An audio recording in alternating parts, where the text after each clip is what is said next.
नमस्कार साथियों, आप सभी का स्वागत है देवेंद्र सर ऑफिशियल में। हम हर रोज की तरह बेस्ट करंट अफेयर्स सबसे पहले सिर्फ 10 मिनट में आज फिर आपके लिए लेकर आए हैं। आज की तारीख है 10 जुलाई 2020। इस वीडियो की पीडीएफ आपको मेरे टेलीग्राम पेज पर मिल जाएगी, आप चाहें तो ज्वाइन कर लीजिएगा। और हाँ, अगर आपको वीडियो पसंद हो तो प्लीज लाइक और सब्सक्राइब करना मत भूलिएगा। वीडियो शुरू करने से पहले आपको देते हैं रिक्रूटमेंट की जानकारी। उत्तर प्रदेश राज्य विद्युत उत्पादन निगम लिमिटेड के द्वारा कुछ पद आप देख सकते हैं। जेई के पद हैं, स्टाफ नर्स के पद हैं, फार्मासिस्ट के पद हैं। इन पदों के लिए रिक्रूटमेंट जारी कर दी गई है और इसकी जो लास्ट डेट है वो है 18 जुलाई 2020। तो अगर आप एलिजिबल हैं तो फॉर्म जरूर भरिएगा ताकि आप अपने मनपसंद जॉब को पा सकें। चलिए शुरुआत करते हैं हम आज के अपने सबसे इंपॉर्टेंट प्रश्न की। हमारा पहला प्रश्न है कि 88 वर्षों के बाद भारत की सबसे बड़ी तितली का तमगा किसे दिया गया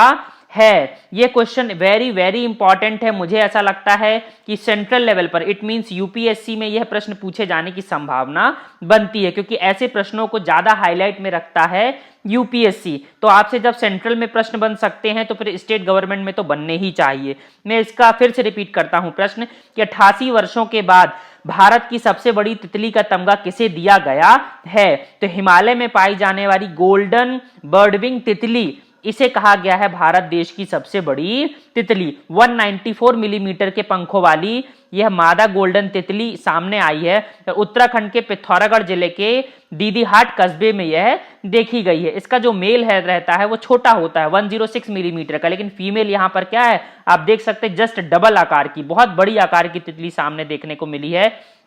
आप स्क्रीन में देख सकते हैं कितनी खूबसूरत है। भूलिएगा मत, हिमालय में पाई जाने वाली गोल्डन बर्डविंग तितली, भारत देश की सबसे बड़ी तितली। अगले प्रश्न की तरफ चलते हैं। अमेरिका ने विश्व स्वास्थ्य संगठन से आधिकारिक तौर पर अलग होने का ऐलान किस तिथि को कर दिया है। तो 6 जुलाई 2021 से अब अमेरिका डब्ल्यूएचओ से आधिकारिक तौर पर इट मींस ऑफिशियल तौर पर अलग हो जाने वाला है। देखिएगा, मध्य प्रदेश लोक सेवा आयोग में स्पेसिफिक अमेरिका से यह भी क्वेश्चन देखे गए हैं कि किस तारीख को अफगानिस्तान से ट्रुप्स हटाए गए, कितनी संख्या में ट्रुप्स हटाए गए। तो स्पेसिफिक आपसे यह डेट पूछ ली जाती है अमेरिका से संबंधित। आप देख सकते हैं डब्ल्यूटीओ का क्लैश किससे, डोनाल्ड ट्रंप से, इट मींस अमेरिका से। इसलिए मुझे ऐसा लगता है कि यह डेट भी आपसे स्पेसिफिक पूछी जा सकती है। तो इसकी डेट है 6 जुलाई 2021। अमेरिका के मंत्री हैं मिस्टर माइक पॉम्पियो, इन्होंने एक हस्ताक्षर किया लेटर और यहीं से इसकी शुरुआत हो गई है। बहुत बड़ी प्रक्रिया है, अमेरिका बहुत बड़ा देश है, तो लगभग 1 साल लगने वाले हैं इस पूरी की पूरी प्रक्रिया को। डब्ल्यूएचओ वर्ल्ड हेल्थ ऑर्गेनाइजेशन, इसका मुख्यालय है जिनेवा में। हाल फिलहाल में महानिदेशक है टेड्रोस एडनम। आपको पता होना चाहिए कि ये सब क्लैश क्यों हो रही है।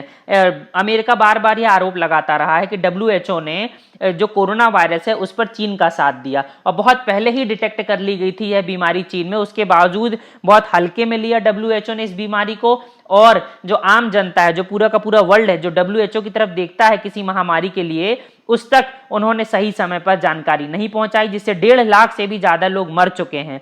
तो देखिए कितना बड़ा पेंडेमिक किया जाता है विश्व स्वास्थ्य संगठन के द्वारा। और यह भी आपको पता होना चाहिए कि डब्ल्यूएचओ सबसे बड़ा योगदान करता जो देश है वो है अमेरिका। लगभग $450 मिलियन US हर साल देता है अमेरिका, और जबकि चीन सिर्फ $40 मिलियन देता है। तो आप यहीं से देख सकते हैं गैप कितना बड़ा है। अब देखते हैं डब्ल्यूएचओ के द्वारा जो रिसर्च किया जा रहा है कोरोना से संबंधित और जो सहायता की जाती है विश्व में, वो कहां तक जारी रहती है। अगला प्रश्न देखिए, डब्ल्यूएचओ से ही संबंधित है कि डब्ल्यूएचओ के अनुसार दक्षिण पूर्व एशियाई क्षेत्र it mean south east Asian region के किन 2 देशों को चेचक और खसरे से मुक्त घोषित कर दिया गया। अति महत्वपूर्ण प्रश्न है। मालदीव और श्रीलंका को, मैं फिर से रिपीट कर रहा हूं, मालदीव और श्रीलंका को साउथ ईस्ट एशियन रीजन से चेचक और खतरे से पूरी तरह से मुक्त कर दिया गया। अब इन 2 राष्ट्रों में चेचक और खसरा बचा ही नहीं। आपको पता होना चाहिए 2023 में लक्ष्य रखा गया था, उसके बावजूद आप देख सकते हैं 2020 में इन दोनों देशों ने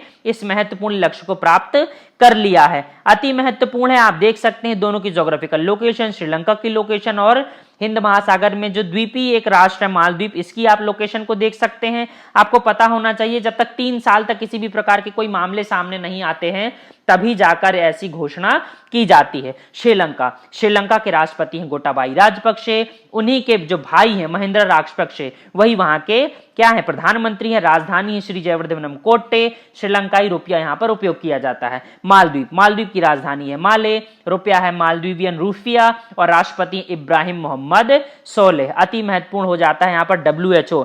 याद रखिए WHO से संबंधित मैंने आपको USA के बारे में बताया और मैंने आपको बताया चेचक और खसरे से मुक्त 2 राष्ट्र श्रीलंका और मालदीव। अगला प्रश्न देखते हैं, श्रीलंका सरकार के द्वारा बलि दिए जाने वाले पशुओं की ऑनलाइन बिक्री और खरीद के लिए किस प्लेटफॉर्म की शुरुआत की गई है? तो डिजिटल हाट नाम का एक क्या है प्लेटफॉर्म शुरुआत किया गया बांग्लादेश के द्वारा। आपको पता है बकरीद आने वाली है और इसी त्योहार से पहले, ताकि ये जो कोरोना की वजह से ये जो मवेशी हैं और मवेशी से संबंधित जो व्यापारी उनको वित्तीय नुकसान उठाना पड़ रहा था वो ना हो, साथ ही साथ जो कोविड-19 है, जो कम्युनिटी स्प्रेड के जो सिस्टम है या कम्युनिटी स्प्रेड का जो चरण है वहां पर पहुंच गया है, जिसमें यही नहीं पता चलता कि किससे के कौन संपर्क में आया था तो वह कोविड-19 से ग्रसित हो गया। ऐसी कंडीशन ना बने, इसीलिए यह डिजिटल हाट क्या किया गया है, शुरू किया गया है। बांग्लादेश की आप अवस्थिति को देख सकते हैं, बिल्कुल गंगा और ब्रह्मपुत्र के मुहाने पर स्थित है।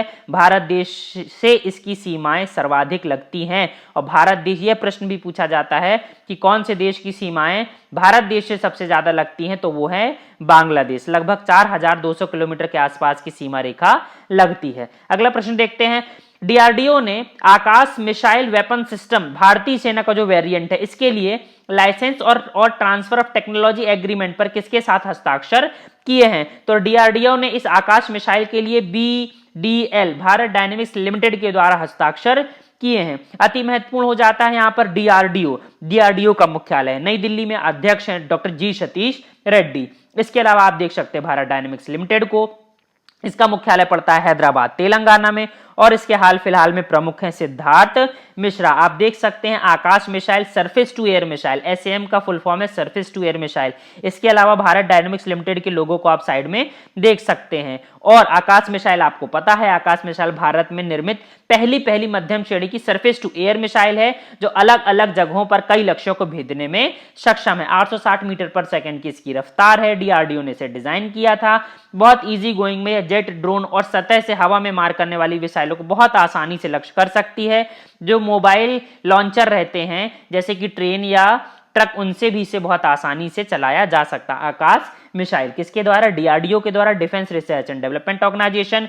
इसका जो मोटो है वो मत भूलिएगा, पूछा जा चुका है, बलस्य मूलम विज्ञानम।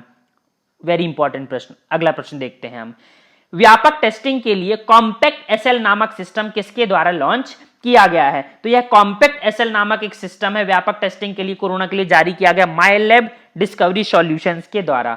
बहुत महत्वपूर्ण प्रश्न है। कोविड-19 के लिए जो टेस्ट किया जाता है RT-PCR टेस्ट, यह भी इसमें शामिल किया गया है। साथ ही साथ RNA और DNA पर आधारित जो मॉलिक्यूलर टेस्टिंग होती है उसे भी इसमें शामिल किया गया है। माइलैब डिस्कवरी सॉल्यूशंस के हाल फिलहाल में कार्यकारी निदेशक है शैलेन कवाडे, प्रबंध निदेशक है इसके हसमुख रावल और इसका मुख्यालय पड़ता है पुणे महाराष्ट्र में। भूलिएगा मत, कॉम्पैक्ट SL किसके द्वारा? माइलैब के द्वारा। आप इसके बारे में पूरी डिटेल सामने पढ़ सकते हैं। साथ में आप उस मशीन को भी देख सकते हैं जो बहुत बड़ी मात्रा में टेस्टिंग करने वाली है। अगला प्रश्न देखिए, भारत में NBFC के लिए AIIB Asian infrastructure investment bank का पहला ऋण किसे दिया गया? देखिए यहाँ पहला ऋण की बात की जा रही है, इसीलिए महत्वपूर्ण हो जाता है। तो NBFC के लिए पहला ऋण है AIIB के द्वारा L&T इंफ्रास्ट्रक्चर फाइनेंस लिमिटेड को।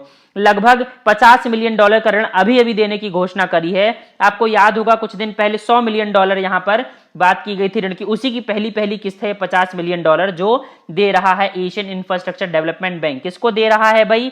NBFC L&T फाइनेंस लिमिटेड को दे रहा है। आप देख सकते हैं AIIB Asian infrastructure investment bank. अगला प्रश्न देखते हैं, केंद्रीय प्रत्यक्ष कर board central board of direct taxes और SEBI securities and exchange board of India ने हाल ही में किस विषय पर समझौता किया या समझौते पर हस्ताक्षर किए हैं? तो डेटा एक्सचेंज से संबंधित यहां पर हस्ताक्षर किया गया है CBDT और सेबी के द्वारा। अब यह क्या करेंगे? ऑटोमेटिक रूट से अब आपस में स्वचालित मोड से नियमित रूप से डेटा का आदान प्रदान करते रहेंगे, जिससे बहुत फायदा होने वाला है। किसी भी प्रकार की गबन की अनुशंसा यहां पर नहीं रहेगी। CBDT के अध्यक्ष हाल फिलहाल में प्रमोद चंद्र मोदी, मुख्यालय नई दिल्ली में। सेबी के अध्यक्ष आपको पता है, बहुत महत्वपूर्ण है, बार बार पूछे जाते हैं, अजय सत्याग्रह की हेडक्वार्टर पड़ता है मुंबई में। आप देख सकते हैं सीबीडीटी प्लस सेबी को। अगला प्रश्न देखते हैं, दिग्गज बॉलीवुड और कॉमेडियन जगदीप का निधन हो गया। बहुत महत्वपूर्ण प्रश्न है, मुझे लगता है अगर फिल्म इंडस्ट्री से अगर कोई क्वेश्चन आता है बॉलीवुड से तो यह प्रश्न बनना चाहिए। एक तो सुशांत सिंह वाला महत्वपूर्ण प्रश्न है और अब यह भी महत्वपूर्ण हो जाता है, बहुत दिग्गज कॉमेडियन थे जगदीप जिनका हाल ही में निधन हो गया, उनका मूल नाम आपसे पूछा जा सकता है। अधिकतर लोग आप जगदीप लगाकर आ जाएंगे, लोग उन्हें सूरमा भोपाली के नाम से ज्यादा जानते थे। मुझे ऐसा लगेगा कि ऐसा पूछा जाएगा कि सूरमा भोपाली का मूल नाम बताइए तो बच्चे जगदीप लगाकर आ जाएंगे, लेकिन एक्चुअल में उनका नाम है सैयद इश्तियाक अहमद जाफरी। भूलिएगा मत, यह कोई पहचान के मोहताज नहीं, आप जानते हैं सूरमा भोपाली के नाम से शोले में मशहूर एक्टर हैं। लगभग 40 साल से भी ज्यादा इनका करियर रहा है, अविस्मरणीय। अगला प्रश्न देखिए, अभिनेता सुशील गौड़ा का निधन हो गया, वे किस भाषा से संबंधित है? तो कन्नड़ फिल्म उद्योग से आते थे, फिटनेस ट्रेनर भी थे, इन्होंने अभी अभी आत्महत्या कर ली। अगर आपको मेरे वीडियोस पसंद हो तो प्लीज लाइक और सब्सक्राइब करना मत भूलिएगा। धन्यवाद।